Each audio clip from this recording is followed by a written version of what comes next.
Gostaria de começar, em primeiro lugar, por cumprimentar o Presidente da Mesa, o Sr. Professor José Francisco de Faria Costa, dando conta de minha honra e gosto de participar num painel presidido pelo Sr. Professor, cumprimentar os colegas de mesa, Professor André Matias, Professor Luís Custódio, Professora Teresa Quintela de Brito e também o Dr. Wagner Marteleto, e saudar muito especialmente a Sra. Professora Fernanda Palma, que teve a iniciativa deste evento com estas características particulares de procurar reunir um conjunto de saberes para um trabalho interdisciplinar. Também o professor Augusto Silva Dias, vice-presidente do Instituto de Direito Penal e do Centro, e todos os presentes. A minha apresentação, enfim, da parte de um penalista, e não sou outra coisa, poderá parecer um pouco heterodoxa, mas corresponde, no fundo, ao objetivo do Congresso. E, de alguma sorte, também darei conta de alguma experiência que tive no passado nesta matéria, sobre representação do conhecimento jurídico e possibilidade de sistemas periciais de decisão. A representação do conhecimento jurídico em termos de inteligência artificial é uma representação formalizada e os sistemas periciais de decisão são sistemas automáticos, um pouco para explicitar o título. Este será o plano da minha intervenção, explicarei os sistemas periciais, darei conta dos problemas da representação e formalização do conhecimento jurídico e falarei de novas estratégias de regresso ao futuro, porque realmente seria de regresso ao futuro que estaríamos a falar, como compreenderão. A minha pergunta, como desafio, é: poderá o juiz vir a ser suplantado por um computador? Ou, se quisermos colocar a questão de uma forma mais dramática, será que o juiz poderá vir a ser suplantado por um robô? Bom, todos nós temos presente a mitologia dos robôs e aproveito para lembrar aqui o filme I, Robot, que muitos de nós terão visto, com certeza, como ersatz do juiz neste caso. Bom, estaremos na iminência de ter um juiz máquina, obviamente que faça mais do que aquele modelo monstruoso, embora não aos olhos de Montesquieu, do juiz máquina que dizia apenas as palavras da lei. Porque se fosse o caso de querermos um juiz que apenas pronunciasse maquinalmente as palavras da lei, como dizia Montesquieu no L'Esprit des Lois, hoje em dia teríamos, obviamente, condições técnicas de ter uma máquina que fosse capaz de fazê-lo. Portanto, não se trata disso. Não é de uma máquina que reproduza as palavras da lei. Uma máquina que seja capaz de resolver problemas complicados. Nós sabemos que o turco, uma máquina de jogar xadrez alegadamente dotada de inteligência artificial e que foi construída na segunda metade do século XVIII, era uma fraude. Enfim, o original foi destruído num incêndio, aqui temos uma reconstrução. Era uma fraude porque, em rigor, tinha lá dentro um indivíduo, um bom jogador de xadrez, com certeza, mas estava escondido na própria caixa e viajou pela Europa inteira, onde travou partidas com conhecidos jogadores. Mas o Deep Blue não é uma fraude. O Deep Blue é um supercomputador, como sabeis, criado pela IBM e que venceu Kasparov num conjunto de 6 partidas, tornando-se assim o primeiro computador a vencer um campeão mundial num confronto que obedeceu integralmente às regras do xadrez da FIDE, inclusivamente quanto à duração máxima das partidas.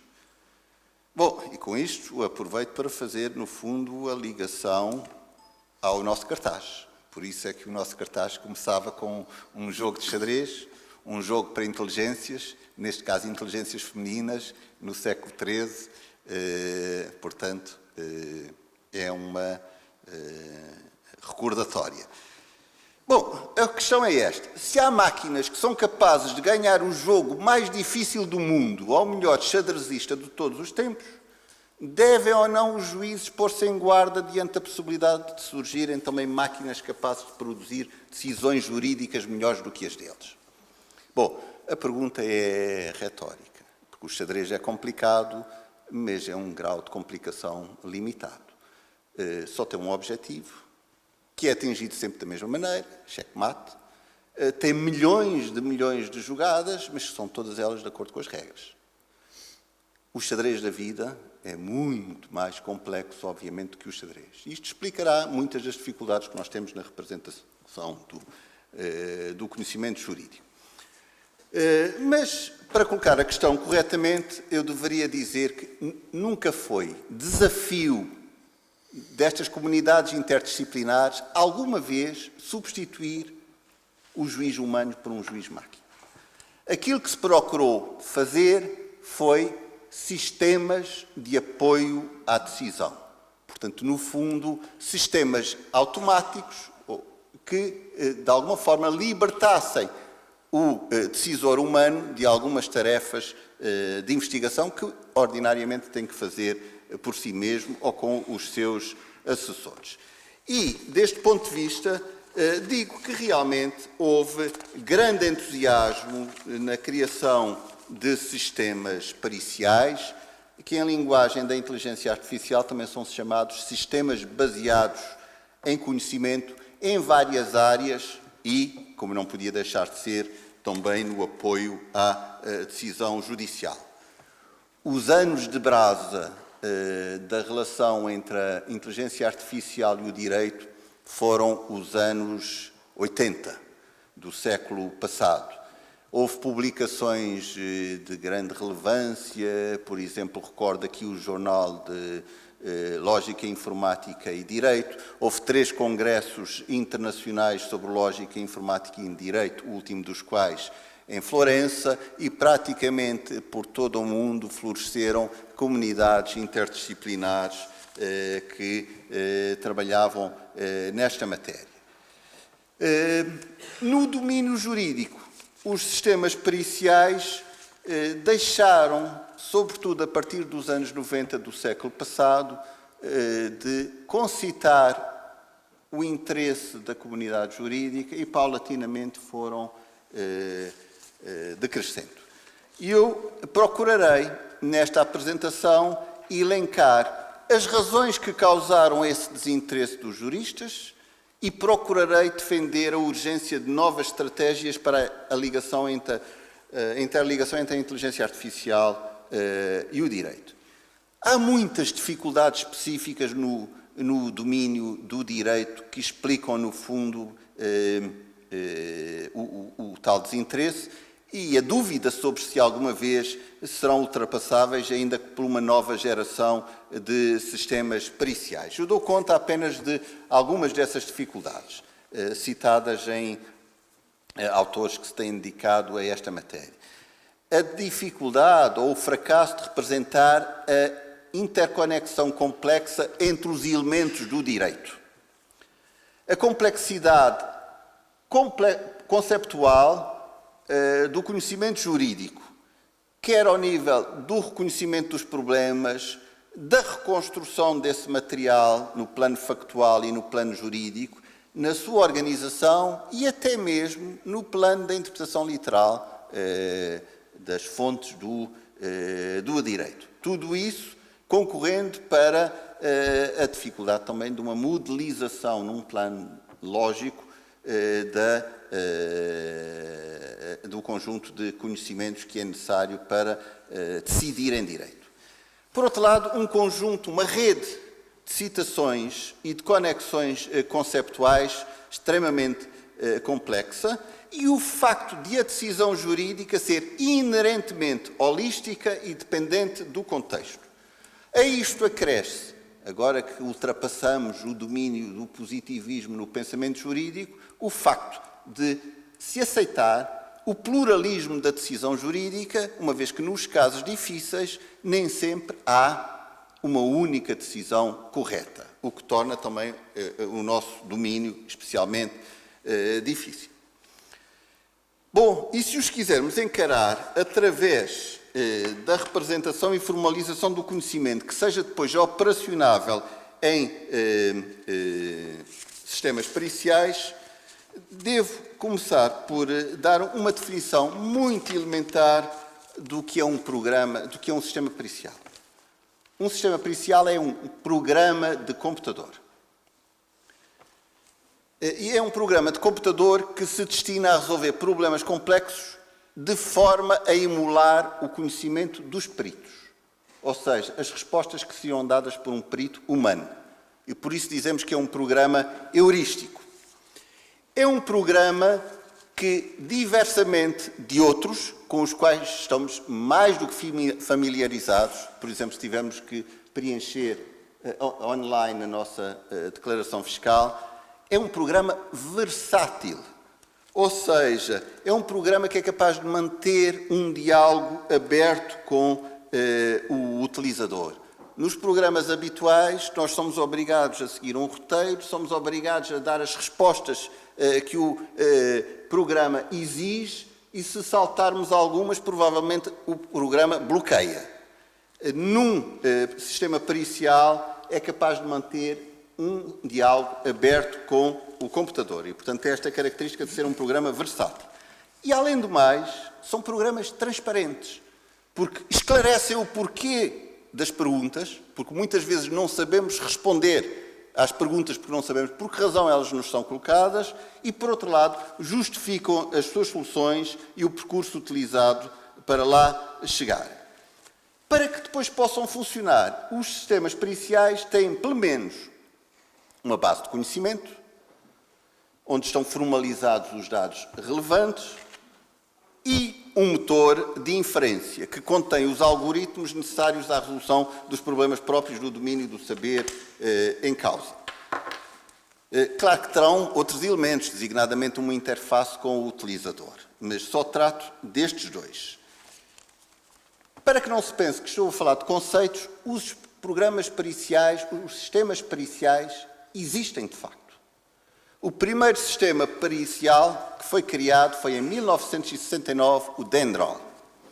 E outros sistemas periciais famosos nos anos 70 e 80 foram o Prospector, o MySyn, o Internist, o Caduceus, o Casnet. Em áreas muito diversas, estas são quase todas áreas médicas, como o reconhecimento escrito ou de voz, a localização de jazidas minerais, o diagnóstico de doenças, a previsão meteorológica. Poderia dar-vos muitos outros exemplos, é apenas exemplo. Por exemplo, o MySyn. O MySyn era um programa bastante efetivo na detecção de doenças causadas por infecção bacteriológica, designadamente bacterímia e meningite, e que só não foi comercializado, até por um problema jurídico. Em caso de erro diagnóstico, quem seria responsabilizado? O criador do programa, o médico que tinha recorrido a ele para apoio da decisão, mas era bastante eficaz. Outro exemplo de um programa, o Internist Caduceus, no domínio da medicina, o Casnet, que realizava diagnósticos para problemas de glaucoma ocular e recomendações de tratamento, e também no direito. Logo nos anos 70 e 80, surgiram cerca de 25 sistemas periciais no direito. Mais conhecido de todos foi o Taxman 1 e 2, de McCarthy, Thorne McCarthy, que era bastante eficaz no domínio do cálculo de impostos. Mas todos estes, o Judice, o Tax Advisor, o CLIPS, sobre o Código Civil, o Legal Norm, o SAR, o Politex, etc. Exemplos destes programas e da data em que foram criados. Bom, eu próprio fiz parte, na altura, nos anos 80, de uma equipa multidisciplinar de engenheiros do conhecimento, do técnico, lógicos, matemáticos e juristas, que no âmbito do INERC, do Instituto de Engenharia de Sistemas e Computadores, desenvolveu esforços de representação do conhecimento também no domínio jurídico.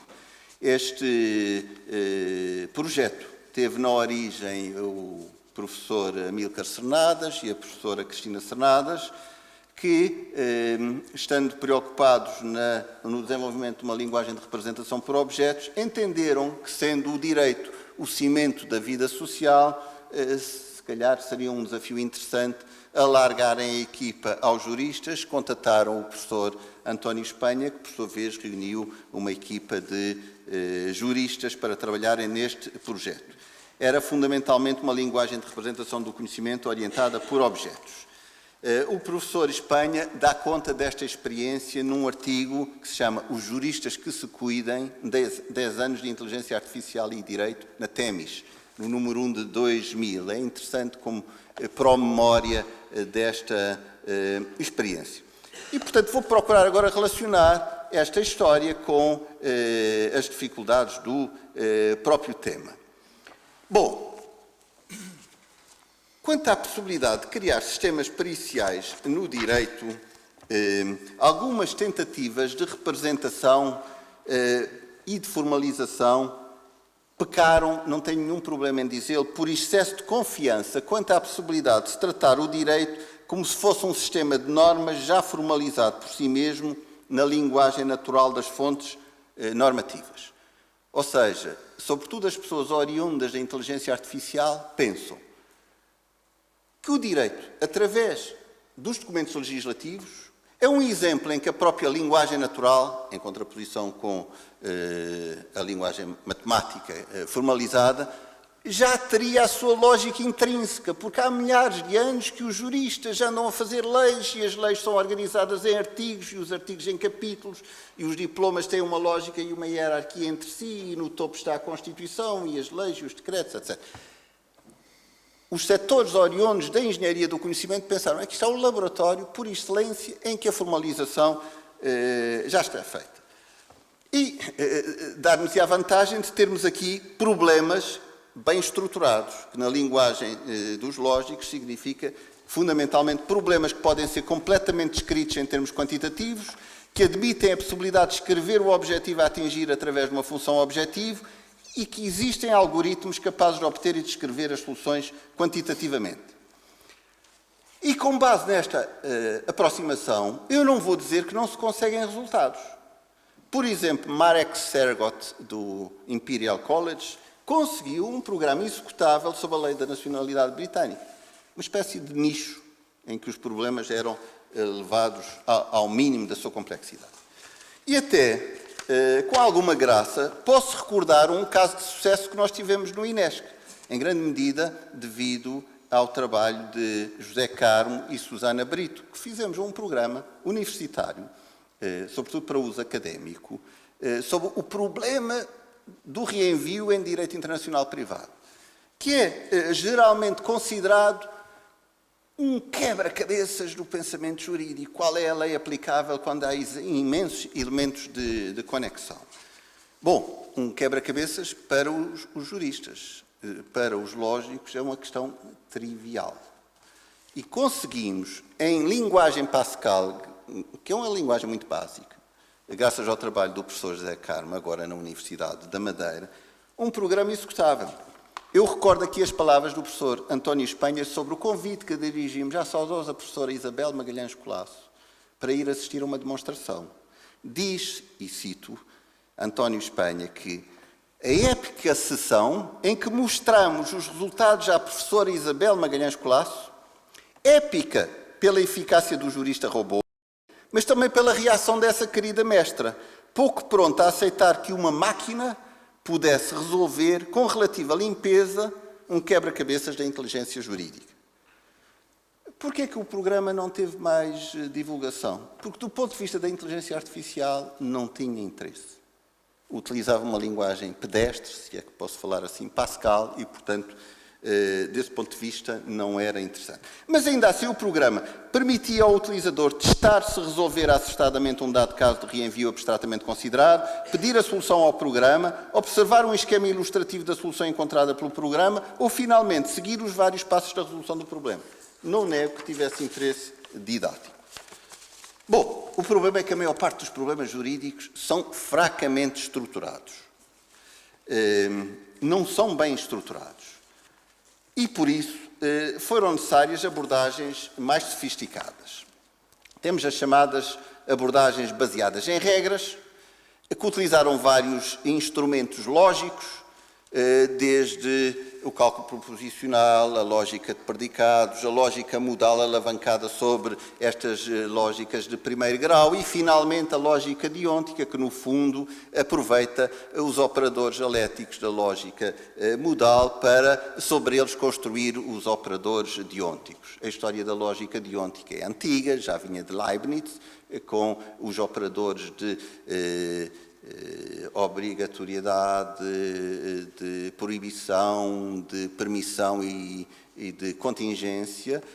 De qualquer maneira, os desenvolvimentos modernos da lógica deôntica devem-se sobretudo a Bentham e, na filosofia analítica contemporânea, a George Henrik von Fricht, a Lars Lindahl, etc. Uma disciplina que tem tido um desenvolvimento notável. O problema com estas representações baseadas em regras é que mesmo os casos triviais obrigam à utilização de milhares de regras. E esta dificuldade explica, em grande medida, o abandono da representação do conhecimento jurídico baseado em regras e acabou por transformar a própria lógica deôntica numa ontologia.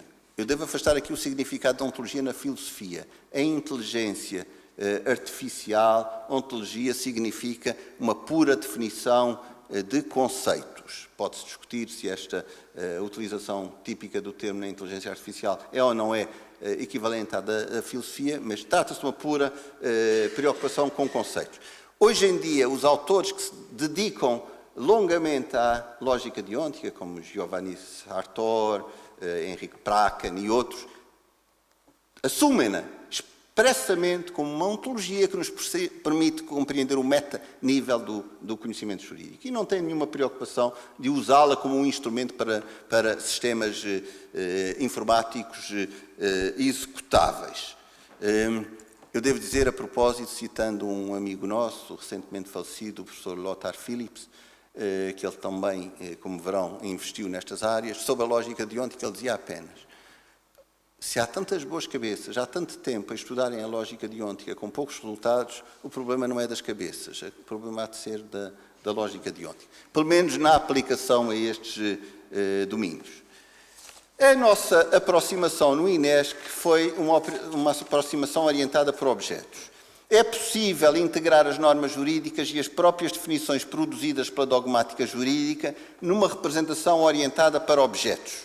OBILOG, de resto, é o acrónimo desta representação orientada para objetos, adotando assim o objeto, em vez da fórmula, como a unidade básica da representação estruturada do conhecimento jurídico.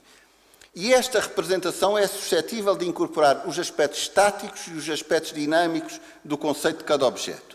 O grupo do INESC escolheu um problema de direito penal, o crime de omissão de socorro, no artigo 200 do Código Penal Português, considerando como um caso exemplar da necessidade de combinação dos dados legislativos, das normas jurídicas e dos instrumentos conceptuais oriundos da dogmática jurídica. Eis um exemplo de uma representação por objetos, através de um fluxograma, que depois terá de ter a sua própria formalização.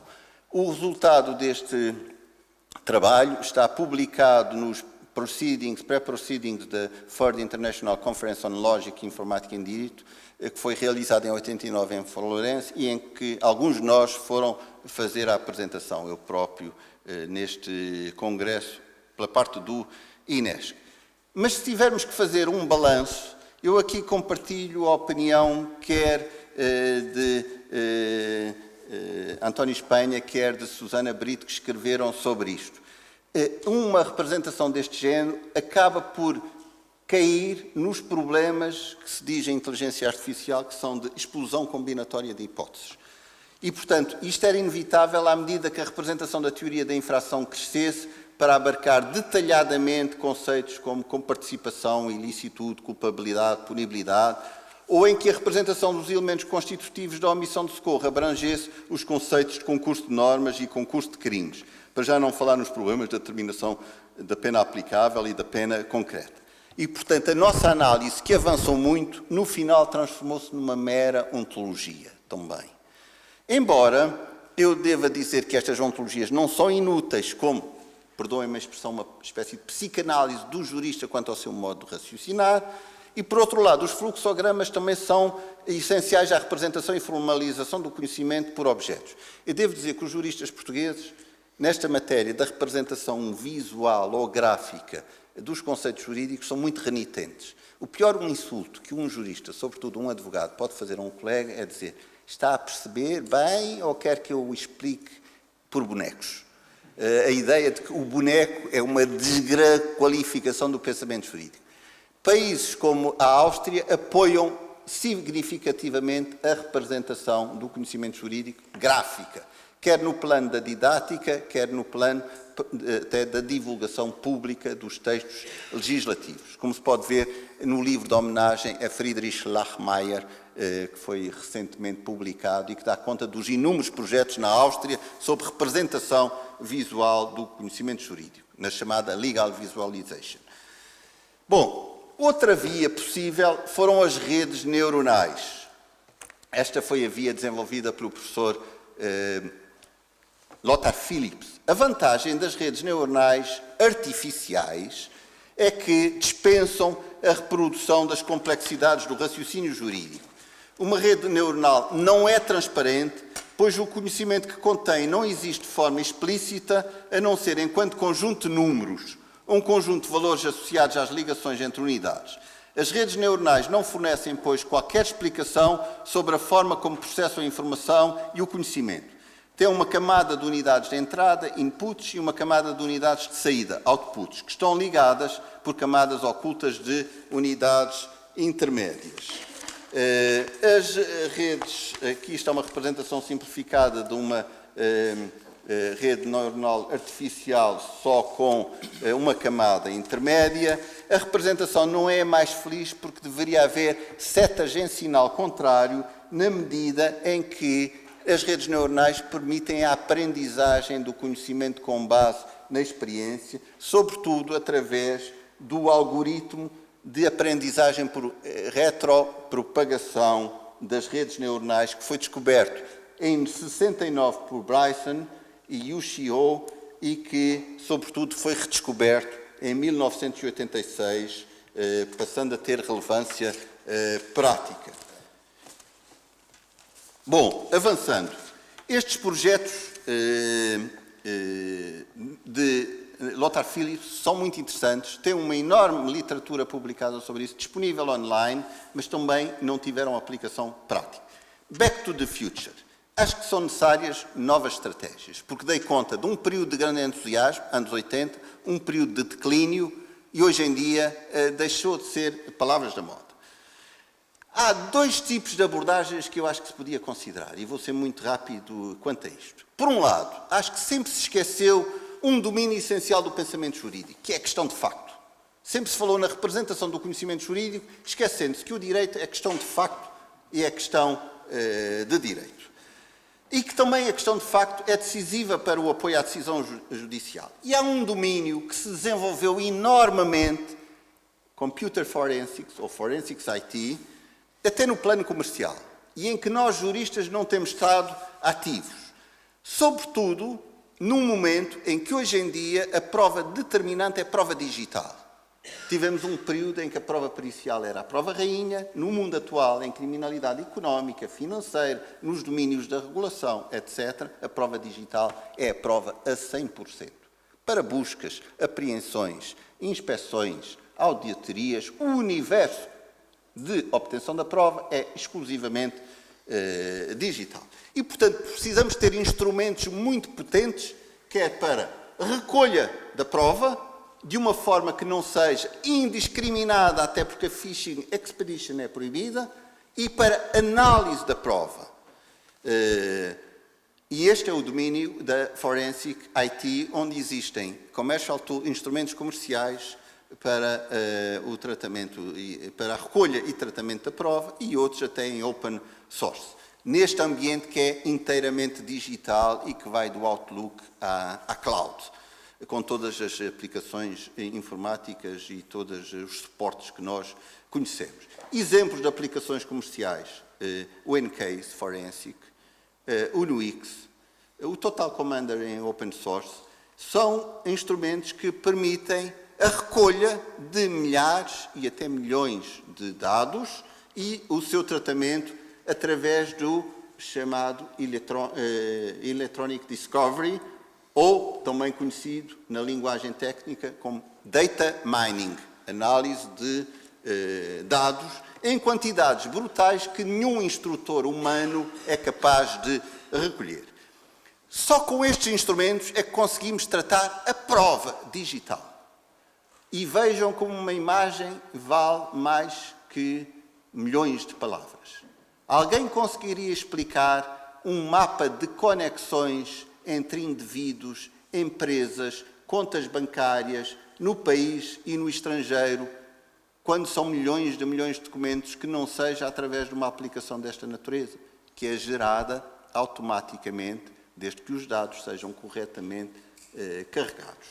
Portanto, há aqui um domínio fantástico em que o jurista tem de intervir, e não é apenas um domínio comercial.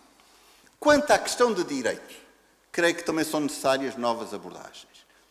E a alternativa que me parece viável é a case-based approach, um raciocínio baseado em casos. Há um pouco a ideia de que o raciocínio baseado em casos é típico da common law e não é transponível para os nossos sistemas de direito romano ou germânico. E muita gente até defenderá isto com unhas e dentes. Ainda recentemente, Erich Hilgendorf e outro autor publicaram um livro dando conta da crise da ciência jurídica alemã. Não perguntam se está em crise, dizem que está em crise. E uma das razões, para além de ser o predomínio da língua inglesa, os instrumentos internacionais vinculativos que levam a uma harmonização do direito, é também um certo abandono da dogmática. O grande instrumento conceptual da ciência jurídica alemã, que nós partilhamos, é a dogmática. E, portanto, quem tiver uma abordagem predominantemente dogmática, terá grande resistência a considerar que é científica uma abordagem do direito case-based.